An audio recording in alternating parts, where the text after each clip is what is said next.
Most women are taught that beauty is something you slowly lose, that after a certain age, the mirror becomes an opponent, that the lines, the silver, the stillness that comes with time are signs of something ending. But there is a culture on the other side of the world that has believed something entirely different for centuries. In Japan, a cracked bowl repaired with gold is more valuable than one that was never broken. A weathered plank of wood is considered more beautiful than a fresh one. Age does not diminish worth in Japan, it reveals it. There is a philosophy behind this way of seeing. It is called Wabi-Sabi, and it may be the most quietly revolutionary idea you encounter this year. Because when you begin to see yourself through its lens, the woman in the mirror does not look older. She looks like someone who has finally earned the right to be exactly who she is. Walk into a traditional Japanese home, and you will notice something that takes a moment to understand. The most prized objects are rarely the newest ones. A ceramic tea bowl with a hairline crack running down one side sits in a place of honor. A wooden beam, dark with age and worn smooth by decades of hands, is left exactly as it is. A piece of silk, faded and softened by time, is folded carefully and treated as something precious. These are not objects kept out of necessity or sentiment. They are kept because they are considered beautiful, not in spite of what time did to them, because of it. This is not aesthetics for its own sake. It reflects something much deeper in the Japanese understanding of existence. Time is not the enemy of beauty. Time is what creates it. The marks left by years of use, by weather, by the hands of people who came before. These are not flaws to be concealed. They are the story. They are the proof that something was real, that it was used, that it mattered. Now think about the last time you looked in the mirror and felt that quiet disappointment, the line that wasn't there 5 years ago, the softness where there used to be definition, the silver threading through your hair. Most women in the Western world have been handed a very specific way of seeing those things. They have been told, in 1,000 subtle and not so subtle ways, that what they are seeing is loss, decline, something that needs to be corrected, covered, or apologized for. But that way of seeing was never yours to begin with. It was given to you by an industry that profits from your dissatisfaction, by a culture that has historically measured a woman's value by her proximity to youth. You absorbed it so early and so completely that it began to feel like the truth. It is not the truth. It is simply one way of looking, and there is another. Wabi-Sabi is not a beauty trend or a decorating style, though it touches both. At its heart, it is a way of perceiving the world that finds meaning and beauty in things that are imperfect, incomplete, and impermanent. It is the philosophy behind that cracked bowl on the shelf of honor, and it applies to you with the same quiet certainty. The lines on your face are not signs of something fading. They are the record of every season you moved through, every loss you absorbed, every joy that made you laugh until your eyes disappeared. You have not been diminishing all these years. You have been becoming. Imagine a quiet afternoon, rain against the window, a cup of tea on the table, gone cold because you forgot to drink it. You are sitting in a room that is full of everything you built, and somehow you feel invisible inside it. No one called today. The people who used to need you in an urgent, constant way have moved into their own lives. The world that once oriented itself around your presence seems to have quietly shifted its attention somewhere else, and you sit there, not quite sure when it happened or why it feels so much like grief. This feeling has no clean name in most languages, but it is one of the most common experiences among women over 60 and one of the least spoken about. Because women, particularly women of a certain generation, were taught to absorb difficulty with grace, to carry pain quietly, to continue.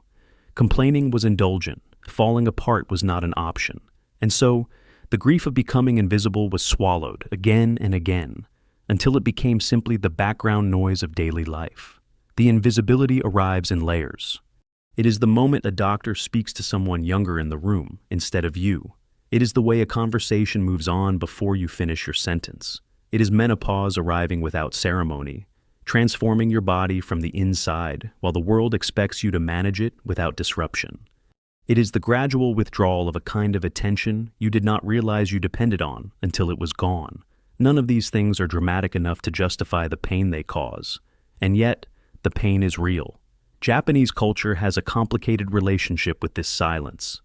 On one hand, It has historically expected women to endure quietly, to place the needs of family and community above their own interior life. On the other, there is within Japanese philosophy a profound respect for the interior world. The person who sits with their suffering rather than performing it is not weak, they are deep. Their silence is not absence, it is dimension. What the philosophy of Wabi-Sabi offers here is not a solution. It does not promise that the invisibility will disappear or that the world will suddenly learn to see you again. What it offers is a reframe. The woman who no longer needs the validation of a room to know her own worth has arrived somewhere genuinely rare. The world's failure to see her is not her diminishment. It is simply the world's limitation. Your depth was always there. It has simply outgrown the spaces that used to contain it. And that is not something to mourn. That is something to understand. There is a moment every spring in Japan when everything stops. Not because anyone planned it that way. Not because there is an announcement or an organized event. But because the cherry blossoms have opened and people simply cannot help themselves. They look up. They slow down. They stand underneath the branches in silence or in quiet conversation. And for a few days, the ordinary rhythm of life gives way to something softer. The cherry blossom does none of this by effort. It does not compete with the tree beside it. It does not bloom more aggressively to be noticed first. It simply opens, completely and without apology. And the world reorganizes itself around that quiet fact. There is something in that image worth sitting with for a moment.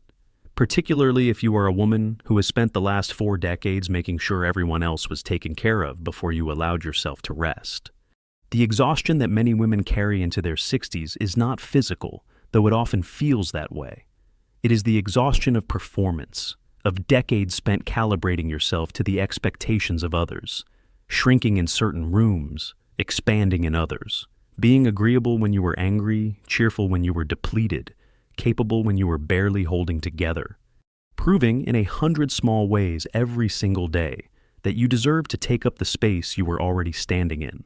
Japanese simplicity offers a different model. Walk through a traditional Japanese room and notice what is not there. There is no excess, no decoration competing for attention, no objects that exist purely to impress.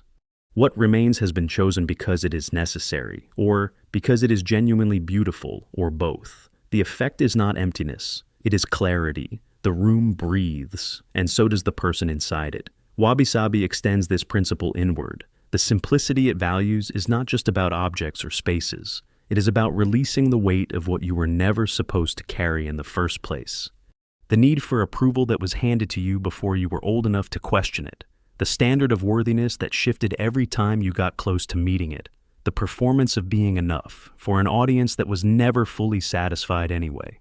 A woman over 60 who has released that need is not someone who has given up. She is someone who has finally put down a weight she was never meant to hold. And in that release, something opens. The same quiet, unhurried presence as a room with nothing unnecessary in it. The same effortless pull as blossoms that never once tried to be seen and were never once overlooked. In 16th century Japan, a craftsman dropped a ceramic bowl that belonged to a shogun. The bowl shattered, and rather than discarding it or pretending the break had never happened, an artisan was called to repair it using lacquer mixed with powdered gold. The cracks were not hidden, they were filled with light. The bowl that emerged from that repair was considered more beautiful than the original, more valuable, more worthy of admiration, not despite what had happened to it, because of it. That practice is called kintsugi, and it is one of the most quietly powerful ideas in the history of human philosophy. Most women carry their breaks in the opposite way. The marriage that ended badly, held somewhere behind the eyes where no one can see it. The relationship that consumed years and left quietly, without resolution. The choice made in a difficult season that still surfaces at 3 a.m. with a question attached. The years given to something or someone that did not return the investment. These are not displayed. They are concealed, managed, kept below the surface of the composed and functional woman the world sees every day. Wabi-Sabi asks a different question. Not how do you hide the damage, but what if the damage is the most interesting thing about you? Not in a performative way, not as a story you tell to gain sympathy, but as a private recognition that everything you survived required something of you, and that something shaped you into a person of genuine depth and genuine understanding. The cracks are not evidence of failure. They are the record of a life that was actually engaged with. Japanese imagery returns to this idea again and again. The imperfect garden where stones are placed asymmetrically because nature does not arrange itself in straight lines. The autumn leaves that fall without apology, brilliant and brief and completely at peace with their own ending. The old temple wall with moss growing in the joints between stones, more alive and more beautiful for having been left to become what time intended. Your emotional imperfections belong in that same category. The grief you have not fully finished with, the regret that sits quietly in certain rooms, the love that did not turn out the way you planned. These are not signs that you did life wrong. They are signs that you did life, fully, with your whole self available for loss as well as joy. Kintsugi does not pretend the bowl was never broken. It makes the break the center of the story. You are allowed to do the same. Your fractures are not something to move past. They are something to move through, slowly and with gold. The Japanese tea ceremony, in its traditional form, takes hours. Not because the tea requires it. A cup of tea can be made in 2 minutes. The ceremony takes hours because that is not what it is about. Every movement has a name and a purpose. The way the cloth is folded, the angle at which the bowl is received, the precise, unhurried rotation before the first sip. Nothing is accidental. Nothing is rushed. The entire ritual is a practice in being completely present to a single, ordinary moment, and finding within that moment something that does not require anything else to be complete. For most women over 60, that kind of stillness was never available. Not because they didn't want it, because there was always something else that needed doing first. Think about the architecture of a life spent in motion, the years of early mornings and late nights when children were young and needed everything, the decades of professional effort, of proving competence in rooms that did not always welcome you, the caregiving that came later, for aging parents or unwell partners, the particular exhaustion of being the person everyone calls when something goes wrong. Women of this generation were not taught to rest. They were taught to continue, and many of them continued so long and so completely that they lost the ability to stop without feeling guilty about it. Wabi-Sabi does not romanticize this. It does not call the exhaustion beautiful or suggest it was necessary. What it offers instead is a reframe of what rest actually means. In the philosophy of Wabi-Sabi, slowness is not laziness, contemplation is not indulgence. The woman who sits with her tea and allows herself to do nothing else for 10 minutes is not wasting time.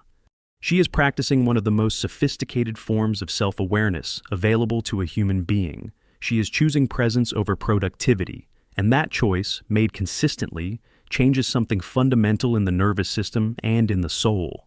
The tea ceremony exists to teach this, not the specific movements, but the principle beneath them.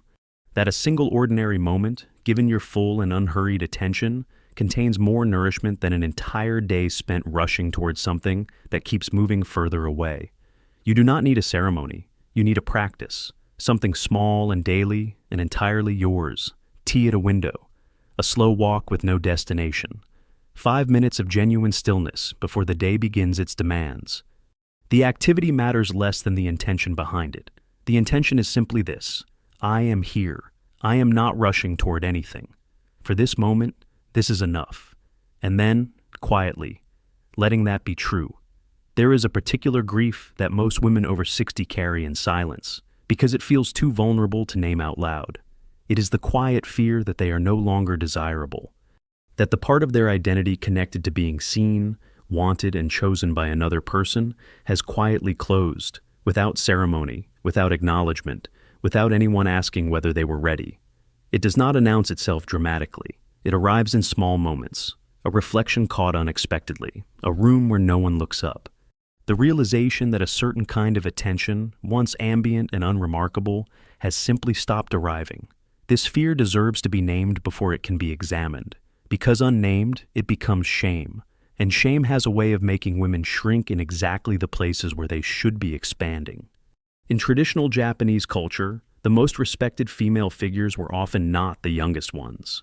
The geisha, frequently misunderstood in Western popular culture, was at her most powerful and most sought after, not in youth, but in maturity.